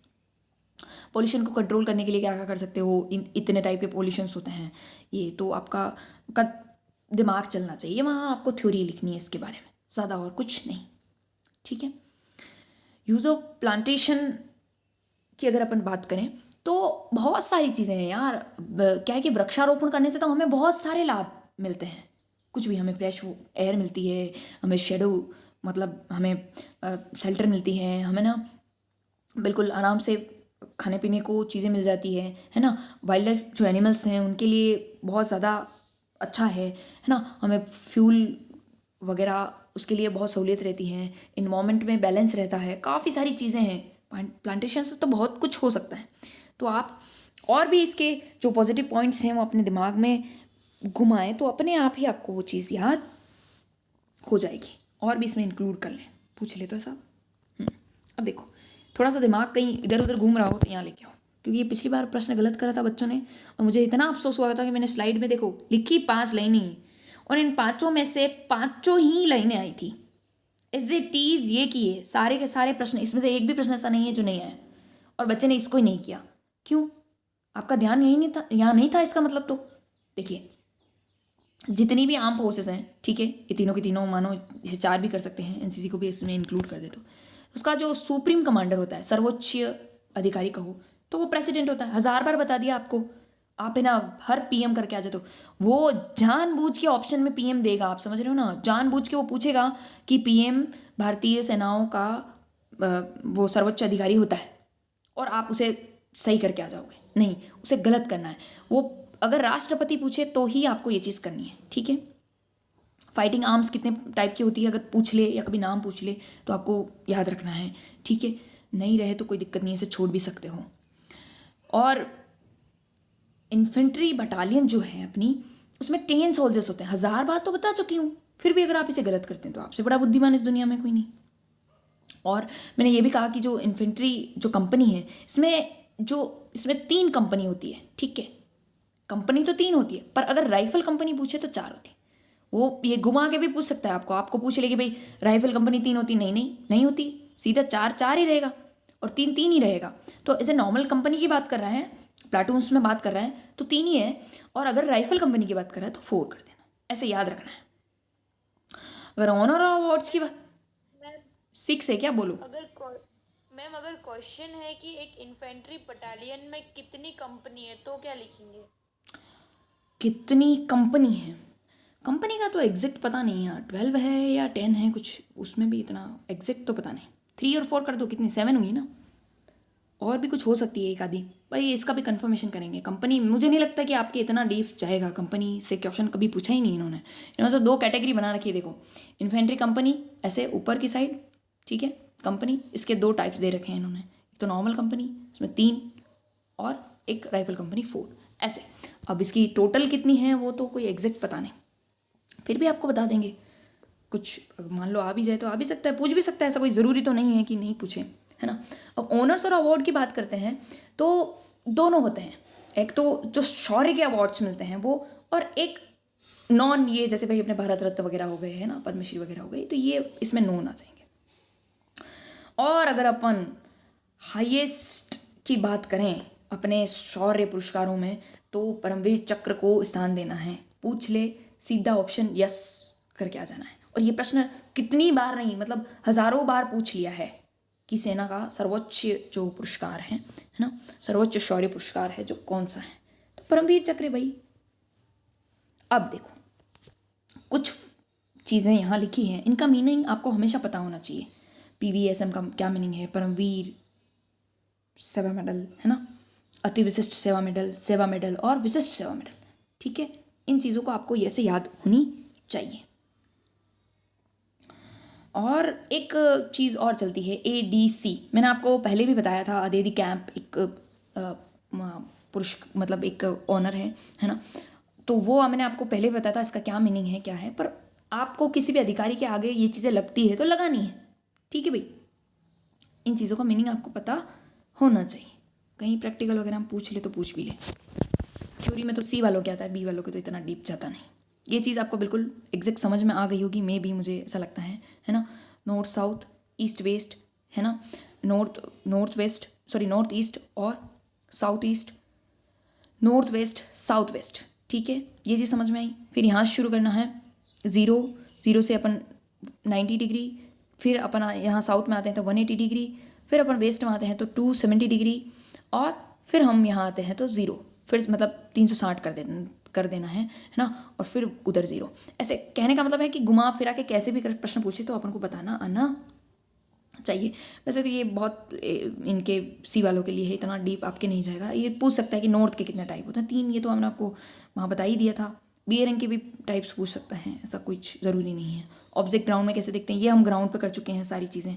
मैप की डेफिनेशंस पूछ सकता है। देखो मैप की डेफिनेशन अगर पूछ ले तो आपको सीधा सीधा आंसर देना है कि भाई एक ऐसा मापक है ना जो अपनी ग्राउंड या सरफेस की जो डिस्टेंस है उसको हम पेपर पे किसी स्केल के माध्यम से करते हैं तो वो मैप कहलाएगा, ठीक है।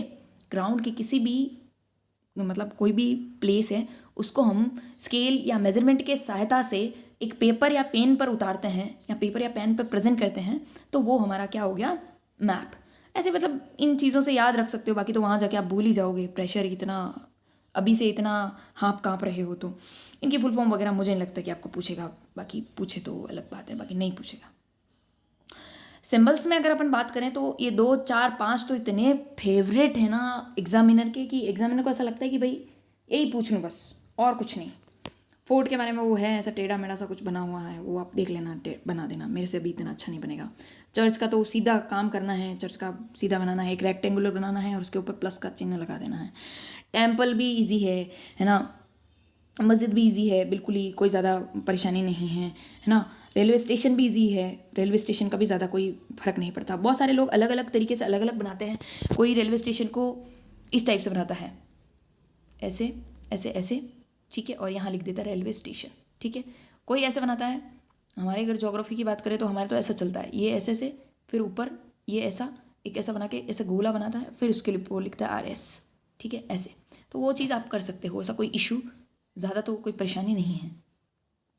फिर अगर अपन बात करें कि जब बैटल फील्ड की बात करें, अगर है ना अपन युद्ध क्षेत्र की बात करें, लड़ाई के मैदान की बात करें, तो वही है, 2 क्रॉस होते हैं और इधर तलवार बनी हुई होती है दोनों साइड, है ना। वो चीज़ आपको थोड़ा बनाना है तो बना दो, मुझे तलवार बनाना नहीं आता इसलिए मैं नहीं बना रही हूँ। रोड की बात करें तो सिंपल रोड का तो ऐसा कुछ ज़्यादा खास नहीं है, बट ये बहुत बार पूछें, क्रॉसिंग का पूछ ले तो वही है, अभी जैसे अपने रेलवे स्टेशन बनाया था ना, उसी अकॉर्डिंग वो लाइन बनानी है और उसमें क्रॉसिंग की जगह यहाँ गैप दे देना है, बीच की साइड गैप दे दो, है ना, उसको गैप दे दो तो अपने आप ही हो जाएगा। ऐसे कैसे, ऐसे ऐसे, फिर वापस वही बात, छोड़ो, ऐसे ऐसे ऐसे और ऐसे, ये जो बीच में गैप दिया ना, एक क्रॉसिंग हो जाएगी ऐसे। तो ये ऐसा समझने की कोशिश कर सकते हो आप। ये 2-4 ये तो मैंने ऐसे लिखे हैं, बहुत सारे हैं रैंडम, आप जितना भी करना चाहें प्रैक्टिस करेंगे, ये तो बहुत सारे हैं, देखो बहुत सारे, बहुत कुछ सारे के सारे हैं। अब ये भी कर सकते हैं, देखो अगर आपके पास पेन है तो वैसे जो मंदिर मस्जिद और ये जो होता है ना, इन्हें रेड कलर से डिनोट करा जाता है, रेड कलर से दिखा सकते हैं, तो आप ये रेड में बना सकते हैं। ये देखो विलेज को कितना शानदार बनाया है इन्होंने, अगर आपको पूछ ले विलेज को तो ये देखो कितना बहुत बहुत ही शानदार बना रखा है। तो इसको ऐसा बना सकते हो आप। ये 50 नंबर पे एक ऐसे लाइन खींचनी है और सेटलमेंट्स बनाए जाना है इधर और इस साइड, तो अपने आप ही वो डिफाइन करेगा कि ये गांव का चित्र है, ठीक है। आपकी किताबों में थोड़ा अलग भी दे रखा है, ऐसे ऐसे कर रखा है और बहुत सारी ऐसे बस्तियां बना दी यहाँ यहाँ यहाँ, तो ये तो कोई प्रॉपर नहीं है, बट ये प्रॉपर है, ऐसे इस चीज़ को कर सकते हो। नदी वगैरह के बारे में पूछ ले तो ये इधर है, नदियाँ देख लो, और भी देखनी हो तो कुछ ज़्यादा डीप नहीं जाना है इसमें, 2-3 ही याद करने हैं आपको, ज़्यादा इतना मुझे नहीं लगता कि इतना डीप जाएगा। अगर अपन ग्राउंड की बात करें तो कितने टाइप के ग्राउंड होते हैं, ये सब सी के लिए हैं, बहुत ज़्यादा आपके लिए इतना मुझे नहीं लगता इतना डीप जाएगा, बट फिर भी ग्राउंड की अगर अपन बात करें तो ये 2-4 टाइप के ग्राउंड होते हैं। डेड ग्राउंड होता है, ओपन ग्राउंड होता है, ब्रोकन ग्राउंड होता है। ग्राउंड के बहुत सारे अलग अलग टाइप्स हैं, ठीक है। फिर सिग्नल्स की बात करें तो कैसे कैसे देते हैं आपने देखे ही हैं, कभी हाथ से देते हैं, कभी वेपन से, कभी पिस्टल से देते हैं, है ना, विसल बजा के, और ये सारी चीज़ें करते हैं, ठीक है भाई। सेक्शन फॉर्मेशन अभी बात करते हैं।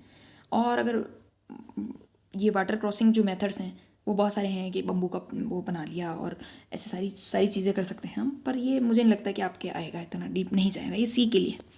चलो अब इस पे बात करते हैं। जजिंग डिस्टेंस के जो मेथड हैं वो मैंने वैसे तो आपको वहाँ ग्राउंड में बताए थे, बट फिर भी अगर आप फिर से अगर देखना चाहो तो यहाँ देख सकते हो कि भाई मेजरमेंट मेथड आता है ना, वो वही है कि भाई आपने कहा था कि मेरे से वो हो नहीं रहा है ना, एक स्केल लेकर करना, एक मापक होता है कि इतने बराबर के 100 के अनुपात में करना है या 200 के अनुपात में करना है, ऐसा कुछ मेजरमेंट लेके अपन करते हैं, तो वो एक जजिंग डिस्टेंस का फर्स्ट मेथड होता है।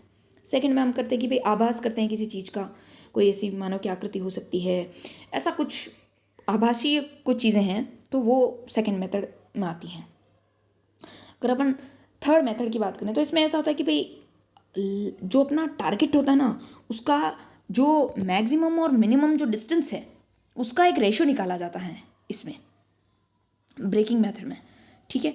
और फिर सेक्शन एवरेज जो मेथड जो है, जैसे सेक्शन एवरेज मेथड की बात अपन करें तो इसमें भी वही होता है कि एक सेक्शन में कुछ सैनिक खड़े हैं, उनका जो दूरी का अनुपात है, उनका जो डिस्टेंस है, उसका एक मोटा मोटा अनुमान लगाना कि भाई ये कितनी डिस्टेंस पकड़े हैं, तो एक नॉर्मल संख्या के आधार, सैनिकों की संख्या के आधार पर एक एवरेज निकाला जाता है।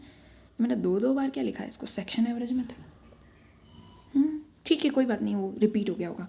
की रेंज मेथड भी वो कभी है कि वो ज़्यादा ऐसा कुछ नहीं है कि अपन पहले से हमें कोई ऐसी चीज़ पता है और उसको हम डिस्टेंस मान रहे हैं कि भाई हमें पता है कि इतना दूर जाने के बाद एक बूथ आता है या इतना दूर जाने के बाद वो नदी आती है, तो हमारे दिमाग में पहले से वहाँ तक की डिस्टेंस दिमाग में कैलकुलेटेड है ऑलरेडी, पहले से हम परिचित हैं उस दूरी के बारे में, ठीक है। तो की रेंज मेथड का मतलब वही होता है।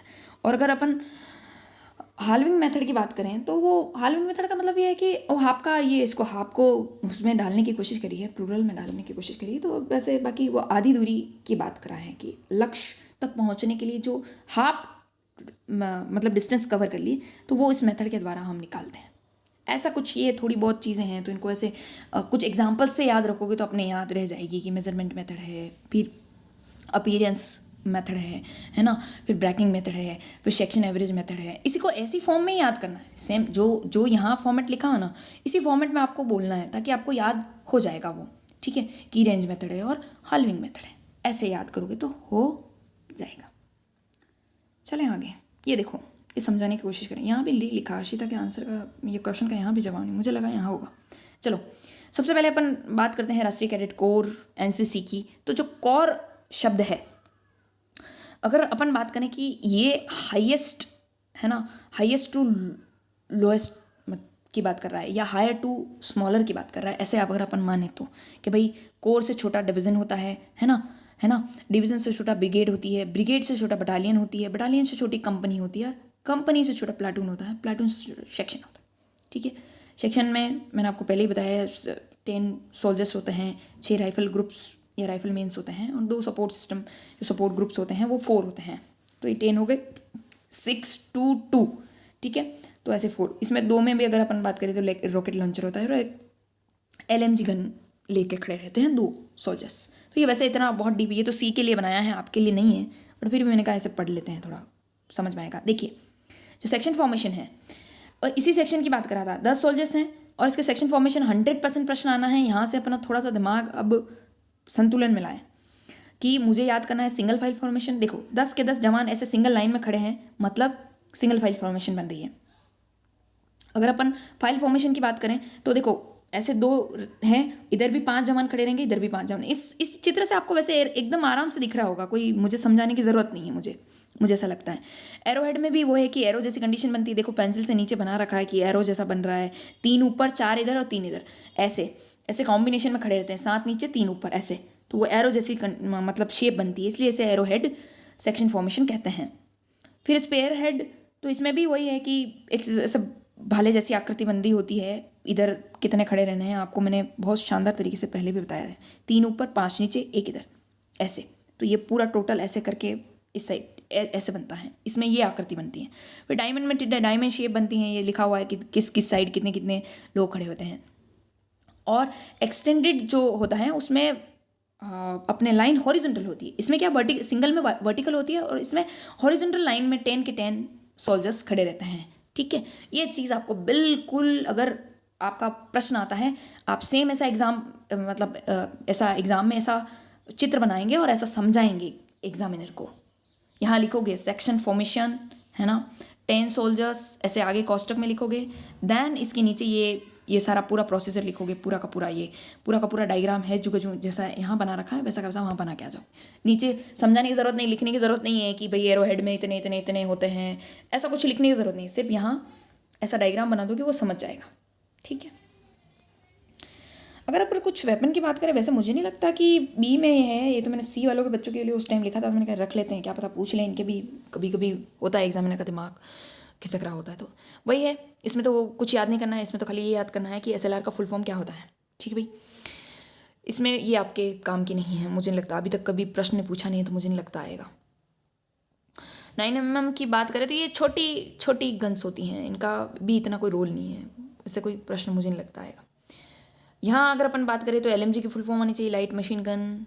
SLR की फुल फॉर्म आनी चाहिए, SLR की फुल फॉर्म क्या होती है, सेल्फ लोडेड राइफल, है ना। कब बहुत बार SP एक चीज़ लिखी आती है, तो SP का मतलब ये होता है कि स्टार्ट पॉइंट, जहाँ से हम स्टार्ट करते हैं कोई भी चीज़, है ना, कोई भी एक्टिविटी हो रही है वो। MR का मतलब अभी मैंने आपको पहले यहाँ मैंने आपको देखा हो तो आपके डेमो में मैंने MR का मीनिंग बता रखा है।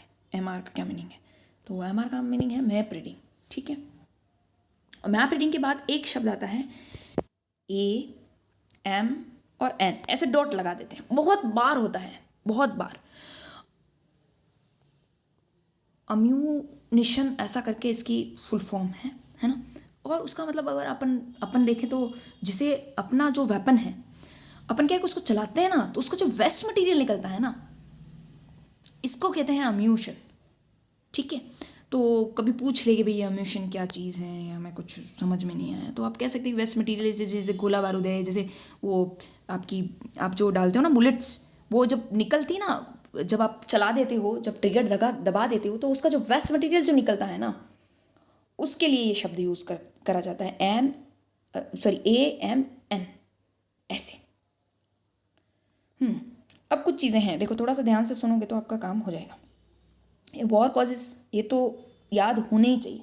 और देखो वॉर कॉजेज़ के मतलब वैसे इतना मैं कह रही हूँ ना, स्पेस नहीं है हमारे पास तो डीप में तो जाना नहीं है, तो आपको ऊपर ऊपर से आना चाहिए। क्या इश्यूज़ हो सकते हैं, है ना? तो इश्यूज़ हो सकते हैं, पॉलिटिकल इश्यूज़ हो सकते हैं, है ना, सीमाओं को लेकर या कुछ भी किसी भी चीज़ को लेकर कोई डिस्प्यूट हो सकता है इसकी वजह से, है ना। इकोनॉमिक कंडीशन की वजह से या इकोनॉमिक इश्यूज़ हो सकते हैं, हाँ हो सकते हैं, बेशक हो सकते हैं। कोई गरीब देश है उसके पास ये कोई अमीर देश है तो वो उसे लूटने की उसमें रहेगा ना कि यार आज चोरी कर लेते हैं, आज ये कर लेते हैं, आज इस देश में डाका डाल देते हैं। वैसे ही अपन तो पहले से ही गरीब हैं, कोई बात नहीं, पकड़ लेगा तो पकड़ लेगा ऐसे। तो और इमोशनल रेफरेंस में भी कभी कभी वॉर हो जाते हैं, जब यूँ है ना कि भाई कोई देश आके कह दे तुम्हारी क्या औकात है कि तुम हमसे लड़ोगे। अब जब औकात वर्ड यूज़ कर लिया ना तो क्या कि रेस्पेक्ट का सवाल आ जाता है, उसके इमोशंस जगते हैं किसी भी कंट्री के। तो इमोशन के अकॉर्डिंग हम देखें तो इमोशनल कोजेज़ भी हो सकते हैं, ठीक है। सोशल हो सकते हैं, ऑब्वियसली सोशल हो सकते हैं, है ना। ऐसा ही कि कभी किसी देश के प्रवासी हमारे इधर जा रहे हैं, आ रहे हैं, कुछ समझ ही नहीं आ रहा है, वो देश तो ऐसे ही भेज रहा है, हमारी पॉलिसीज़ को देख के बिल्कुल अपने देश के लोगों को भेजा जा रहा है, तो वो सोशली कोई चीज़ अगर उन्हें परेशान करिए किसी दो देशों के बीच में, तो वहाँ भी वॉर होने की संभावना रहती है। रिसोर्सेज के लिए होता ही है, आप देखिए आपको पता ही है कि अमेरिका कितनी सारी जगह ऐसे ही वॉर कर देता है। क्यों? क्योंकि वहाँ रिसोर्सेज बहुत अच्छे मात्रा में होते हैं, है ना, बहुत सारे संसाधन होते हैं वहाँ। तो वो उसे एंटी थॉट्स की बात करें तो कंट्रीज़ के आपसी जो मतभेद हैं उनके थॉट्स वगैरह को लेकर अगर कोई इशू चल रहा है तब भी वॉर हो जाते हैं कभी कभी। ऐसे ही अपने जैसे भारत पाकिस्तान में तो ऐसा ही हुआ है, जब भी थोड़ी थोड़ी बातें हुई और उसको लेकर युद्ध हो गए। उस युद्धों में 3-4 युद्ध है। देखो सीरियल नंबर वाइज चलें तो हम अगर 47-48 में बात करें तो कश्मीर वॉर हुआ था, ठीक है भाई। आपको मतलब आप 20 सर्टिफिकेट में इतना डीप नहीं जाना, इसलिए मैं सिर्फ नाम बता रही हूँ। अगर अपन 62 की बात करें तो चाइना वॉर, और अगर अपन 65 और 71 की बात करें तो पाक वॉर। पिछली बार बच्चों ने बोला था मैम आपने मुझे गलत बता दिया। गलत नहीं बेटा, उस टाइम बांग्लादेश नाम की कुछ चीज़ ही नहीं थी, वो बाद में 71 के बाद में इस वॉर के बाद में बना था, समझ रहे हो, इस वॉर के बाद में वो बना था, इसलिए हम लोग इसको पाक वॉर ही कहते हैं, ठीक है, 65 और 71 वाले को, ठीक है। और ये तो बहुत ही ज़्यादा इंपॉर्टेंट है, करगिल वॉर ऑपरेशन विजय के नाम से जाना जाता है। इसके बारे में तो बहुत कुछ, मतलब आप जितना पूछना चाहो उतना पूछ सकते हो। पूरा ड्यूरेशन लिखो, 3 मई 1999 से लगा के 26 जुलाई 1999 तक करगिल वॉर हुआ, ठीक है, ऐसे लिखो। फिर लिखो ऑपरेशन विजय के नाम से जाना जाता है, ठीक है। फिर इसमें लिखो कि इसमें जो कोड नेम यूज़ करा गया था वो था वाइट सी, ठीक है। फिर इसमें और क्या रहा है, और कुछ याद ही नहीं आ रहा मेरे को, भूल गई मैं बहुत कुछ। हाँ, और अगर आपके इसके राष्ट्राध्यक्ष के नाम लिखना चाहो तो लिख सकते हो कि उस समय भारत के तरफ से प्रेसिडेंट या जो भारत के जो आर्म फोर्सेस के जो मतलब मेन चीफ थे वो अटल बिहारी वाजपेयी साहब थे। और अगर अपन पाकिस्तान के क्या बोलते हैं उसके प्रेसिडेंट की बात करें तो नवाज शरीफ करके कोई बंदा है, वो थे। इसमें बहुत सारी चीज़ें हैं। ये 4th वॉर है अपने अगर अपन इंडिया की बात, मतलब इंडिया के कंटेस्ट में बात करें अगर अपन पाकिस्तान को लेके, तो ये देखो पहला, दूसरा, तीसरा और फिर ये करगिल वॉर चौथा, ऐसे। तो ऐसे लिख सकते हैं कि 4th नंबर का वॉर है भारत और पाकिस्तान के बीच में। अब ये लिख सकते हो कि भारत के 30,000 से ज़्यादा सैनिक बहुत वीरता से लड़े थे और पाकिस्तान के सिर्फ 5,000 सैनिक इसमें लड़े थे। भारत के मात्र 700 के आसपास सैनिक शहीद हुए थे और इनके 5,000 में से 4,000 से ज़्यादा सैनिक शहीद हुए थे। इतनी इन्फो आप करगिल वॉर के बारे में लिखें। आपके पास जगह भले कितनी कम हो, क्योंकि मुझे पता है कि बी के एग्ज़ाम में फेवरेट क्वेश्चन में आता है करगिल वॉर, ठीक है। तो याद हुआ कुछ? देखो, एक तो इसका टाइम ड्यूरेशन लिखना है, एक लिखना है ऑपरेशन विजय 3 मई 1999 से 26 जुलाई 1999, ठीक है। ऑपरेशन विजय के नाम से जाना जाता है। और मैंने क्या बताया था, एक कोड नेम यूज़ करा गया था। कोड नेम क्या यूज़ करा गया था? वाइट सी, ठीक है। सफ़ेद क्या होगा? सागर, ठीक है। और अगर अपन बात करें कि ये इंडिया और पाकिस्तान के कंटेस्ट में कौन सा वॉर है, तो 4th नंबर का वॉर है। उससे पहले वाले भी लिख सकते हो कि उससे पहले कश्मीर वॉर और 1965 और 71 के जो वॉर हुए हैं, उसके बाद ये 99 का 4th वॉर है पाकिस्तान के साथ हमारा, ठीक है। हमारे 30,000 से ज़्यादा सैनिक बहुत वीरता से लड़े और उसमें लिखना है कि मात्र 700 के करीब सैनिक शहीद हुए हैं और उनके उसमें 5,000 सैनिक हमारे से लड़े थे। तो ऑब्वियस है कि हम ही जीते और हमारी सारी चीज़ें सब सेट हो गई। और भी चीज़ें हैं यहाँ, परमवीर चक्र की बात करें अपन, है ना, तो आप बी के एग्ज़ाम में तो मुझे नहीं लगता इतना कुछ डीप जाएगा। आप सब एक एक नाम याद कर लें, बस बहुत है। इनका नाम अगर किसी को नहीं पता तो वो दुनिया का सबसे बुद्धिमान इंसान है, ये आप मान के चलिए, ठीक है। तो फिर आप रहिए बुद्धिमान में ही। चलो अब बात करते हैं फटाफट 2 मिनट में अच्छी अच्छी बातों की। देखो वैसे ये सी के एग्ज़ाम के लिए, ये आपके लिए नहीं है, है ना। ये मैंने सी के बच्चों के लिए बनाया, मैंने कहा बना ही देते हैं, आज मूड ही बन गया। तो जनरल, एडमिरल और एयर चीफ मार्शल, वैसे प्रैक्टिकल में पूछ सकता है, मुझे नहीं लगता कि बी के एग्ज़ाम में इतना डीप जाने की कोशिश करेगा एग्जामिनर, कभी भी नहीं, ठीक है। तो जो चीफ हैं इन तीनों के, उनके नाम याद करने। देखो अब आप यहाँ देख के इसको कर सकते हो, ये इनके पूरे नाम आपको आने चाहिए। अति विशिष्ट सेवा मेडल, परमवीर सेवा मेडल, है ना, सेवा मेडल, विशिष्ट सेवा मेडल और दीदी कैंप, ठीक है। ये चीज़ आपको याद होनी चाहिए, कौन से के कौन सा लग रहा है, इनके नाम आपको याद होने चाहिए। वैसे बी वाले छोड़ दो, आप परेशान हो जाओगे, मुझे लग रहा है कि आपको ऐसा लगेगा कि मैम इतने नाम हम कैसे याद रखें, है ना। तो जो मनोज मुकुंद नरवणे साहब हैं वो जनरल हैं हमारे, एडमिरल अभी चेंज हुए हैं, है ना, हरि कुमार सर हैं, है ना। ऐसे एक ये PSLV वगैरह आप एक बार छोड़ दें, क्योंकि मुझे लग रहा है कि इससे आप ज़्यादा कन्फ्यूज़ हो जाएंगे। तो आप एयर चीफ मार्शल जो हैं, आपको विवेक राम जी को याद रखना है। ये चौधरी है, ये थोड़ा स्पेलिंग वो कट गया है, मैंने स्लाइड को छोटा करा है इसलिए, RI, ठीक है। तो यहाँ अगर अपन करंट ऑफिसर्स की बात करें तो इसमें तो इस नाम को तो आप घोट के पी जाओ, अभी पी जाओ, फिर बात की बात ही नहीं रखनी, है ना। ये बहुत ज़्यादा इंपॉर्टेंट है। DG NCC ऑफ इंडिया, ठीक है। 34th DG हैं ये अभी के। जब भी अपन NCC की ऑफिशियल वेबसाइट खोलते हैं तो NCC की ऑफिशियल वेबसाइट में इनका फोटो आता है, सबसे पहले इन्हीं का नाम आता है। तो इनका नाम आपको बिल्कुल सीक्वेंस में याद होना चाहिए, ठीक है। इनके 2 टाइप के इनके पास मेडल्स हैं, अति विशिष्ट सेवा मेडल, विशिष्ट सेवा मेडल, मतलब और इनकी रैंक भी लगानी है कि ये लेफ्टिनेंट जनरल है। और वैसे जो DG होता है वो लेफ्टिनेंट जनरल ही होता है ना। गुबरी पाल ऐसा कुछ है, या गुरबीत पाल कहो, एक ही बात है। सिंह इनका नाम है और 1 जनवरी को इन्होंने ग्रहण करा है, कार्यभार कहो या जो भी लिया है, ऐसे कह सकते हो, ठीक है। और फिर अगर अपन बात करें DDG NCC, DDG राजस्थान की बात करें, है ना, deputy directorate general of Rajasthan की बात करें तो एयर कमांडर LK जैन है। का कुछ नियत ने भेजा था ना, क्या नाम था, ललित कुमार जैन, ठीक है। अपने ग्रुप कमांडर सर अपन को पता ही है ना। बिल्कुल नहीं पता है तो आपको बिल्कुल पता होना चाहिए, नहीं तो आपसे बड़ा बुद्धिमान इस दुनिया में कोई नहीं है, ठीक है। इनकी स्पेलिंग देख लेना आप लोग, है ना, मेरे को इतना कन्फर्मेशन नहीं है इसलिए मैंने यहाँ सिर्फ ऐसे लिखा। और CO सर तो आपके फेवरेट हैं, तो आपको लिखना ही है, उनका नाम तो आपको याद होना ही चाहिए, आपको याद ही है, वैसे कोई दिक्कत ही नहीं है। एडम मैम का नाम तो आपको याद ही है, तो इनकी रैंक आपको याद रखनी है, सिर्फ इनकी तीनों की रैंक याद रखनी, नाम आपको याद है, मुझे पढ़ने की भी ज़रूरत नहीं है, ठीक है। ये ऑल ओवर आपकी ये चीज़ें हैं। अब कल के लिए आपको क्या करना है, 2-3 चीज़ें कवर करनी है। एक तो आपका ड्रेसअप बिल्कुल पूरा बैरल से लगा के नीचे शूज़ तक खुद को आईने में कम से कम 3 से 4 बार देखना है आपको। बहुत सावधानी से तैयार होना है, घबराना नहीं है किसी भी तरीके से, है ना। क्लिपबोर्ड लेके जाना है ना, मास्क लेके जाना है, सर्जिकल होना चाहिए सबका एक। अगर आपने कल यूनिटी नहीं दिखाई तो फिर गलत बात है ना। आप यूनिटी दिखाएंगे, पूरा का पूरा आपको एक ही जैसा मास्क लगाना है, 2 होने चाहिए आपके पास, ठीक है। एक सैनिटाइजर की छोटी सी बोतल होनी चाहिए, नहीं कैरी कर पाते हो तो छोड़ देना, कोई बात नहीं। लंच बॉक्स होना चाहिए, कंपल्शन है लंच बॉक्स में, भले ही आप 2 बिस्किट ही रखो पर रखना है, आपको लेके जाना है। मैं कल चेक करूँगी सब बच्चों के कि भाई इनको लंच बॉक्स लाए कि नहीं, फ़ोटो भेजोगे आप मेरे को, मैं अगर नहीं भी आऊँ तो। वाटर बॉटल पर्सनल इंडिविजुअल होनी चाहिए आपके पास, मतलब चाहिए, ठीक है।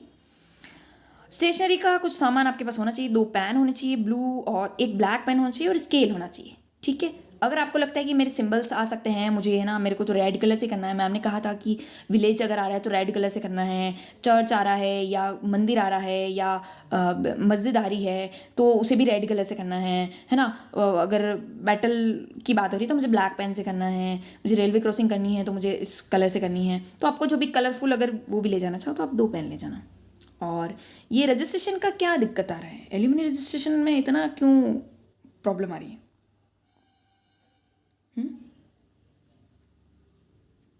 इसको एल्यूमिनियम क्यों कर दिया पता नहीं। आज मेरा दिमाग सच में मुझे ऐसा लग रहा है कि सेटअप में नहीं है।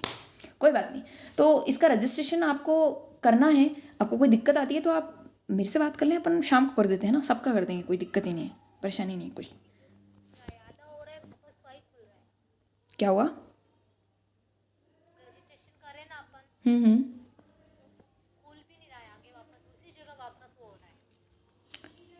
देखेंगे उसकी भी क्या क्या उसमें क्या मेजर प्रॉब्लम आ रही है, तो उसका भी सॉल्यूशन करेंगे। देखो, ये 2-3 चीज़ें आपको ध्यान में रखनी है। आपका वेन्यू बिल्कुल आपको पता होना चाहिए। एमबी कॉलेज आपको पता ही नहीं चलता है, आप पता नहीं कहाँ चले जाते हैं। साइंस कॉलेज की बात हो रही है, या रिपोर्टिंग टाइम बिल्कुल आपको एग्जैक्ट पता होना चाहिए। आपका मे भी कल ही एग्ज़ाम हो जाएगा, प्रैक्टिकल हो भी सकता है कि 20 को भी हो।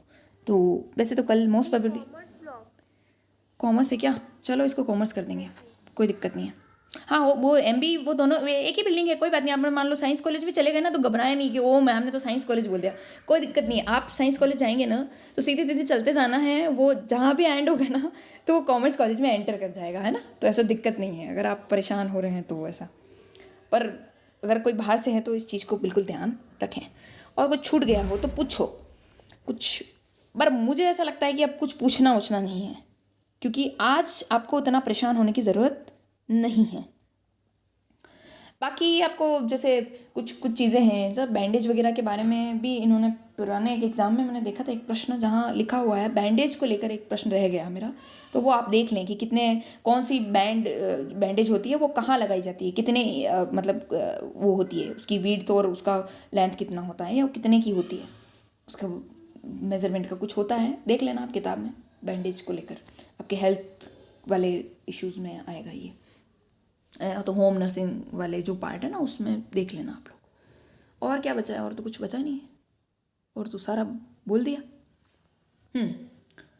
अब आपको कुछ भी नहीं करना है, अब आपको रेस्ट करना है। और आपको हो सके तो आप 1-2 बार अपन ने अभी जो डिस्कस करा है इस चीज़ों को 1-2 बार देख लेना। खाली PDF में आपको दे दूंगी, रिकॉर्डिंग भी दे देंगे, भले आपको सुननी हो तो।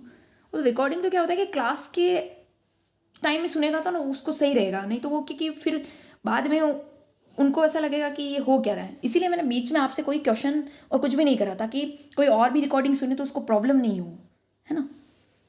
इसलिए मैंने आपके बीच में आंसर्स नहीं लिए या कुछ और क्वेश्चंस नहीं लिए।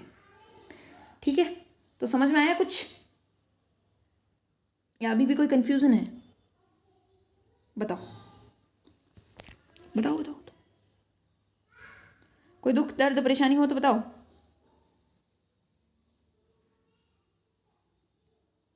कुछ रह गया क्या?